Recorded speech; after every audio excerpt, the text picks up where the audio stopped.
ne me connaissent pas, je m'appelle Jim Decrypt, vulgarisateur du Web3 et de la finance décentralisée, pour t'aider à reprendre le contrôle sur ton argent.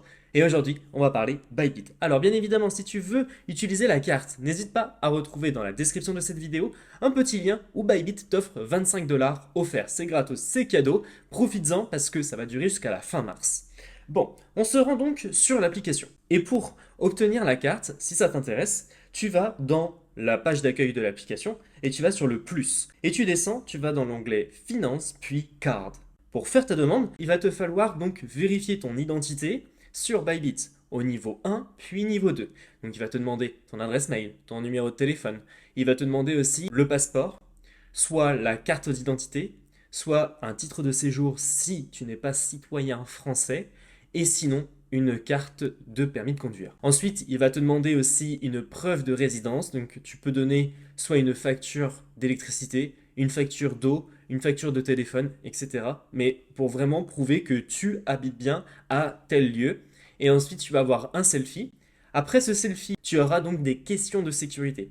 Ces questions, ça va être quel était le nom de jeune fille de ta grand-mère, ou quel était le nom de ton premier chien, par exemple. Alors ce sont des questions qui sont en anglais, donc si vous avez la moindre question en tout cas, lâchez-vous dans les commentaires. Dès que tout cela c'est fait, vous allez arriver donc sur le tableau de bord. Il va y avoir le My Bybit Card, où vous allez avoir donc le Spending Power, ça va être le montant sur lequel vous avez de l'argent. Alors pour transférer de l'argent sur la carte Bybit, il va falloir le transférer vers le compte financement. Donc ensuite, vous pouvez créditer ce compte de la carte Bybit, soit par USDC, ou vous pouvez sinon le changer. Vous faites Change, et là vous pouvez sélectionner BTC, Ethereum, USDT. À noter que vous ne pourrez pas la recharger avec de l'euro ou de la livre sterling.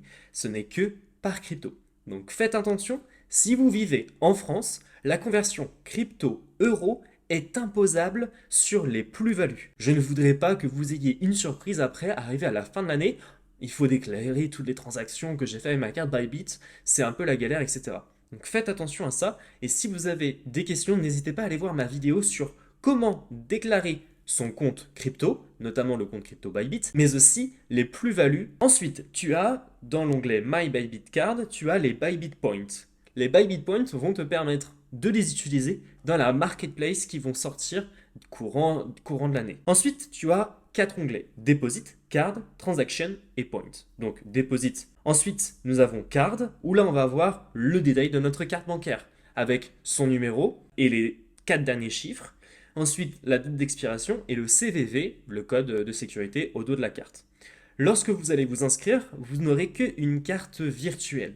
Courant mars, voire même avril, vous recevrez la carte physique chez vous. Ensuite, on a carte Action, où on peut la geler si on a le moindre problème, par exemple une fraude ou quoi que ce soit. On peut reporter aussi, et on peut clôturer aussi si on veut la carte. Application historique, les historiques de paiement par exemple, ou les historiques d'approbation, etc. Ensuite, nous avons les historiques de points qui vont être enregistrés juste ici. Et vous voyez que vous avez Market, qui ensuite nous permettront de les dépenser. Et dans Daily Card Spend, ça va être si on est proche de la limite ou pas.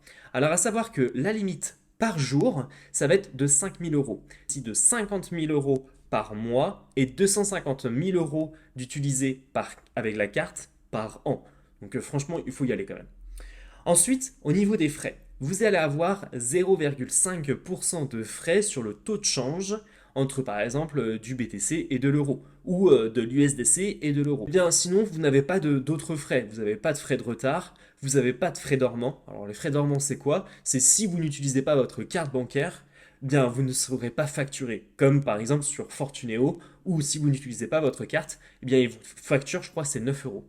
Ensuite, vous n'avez pas d'autres frais cachés, quoi que ce soit, et c'est ça qui est intéressant.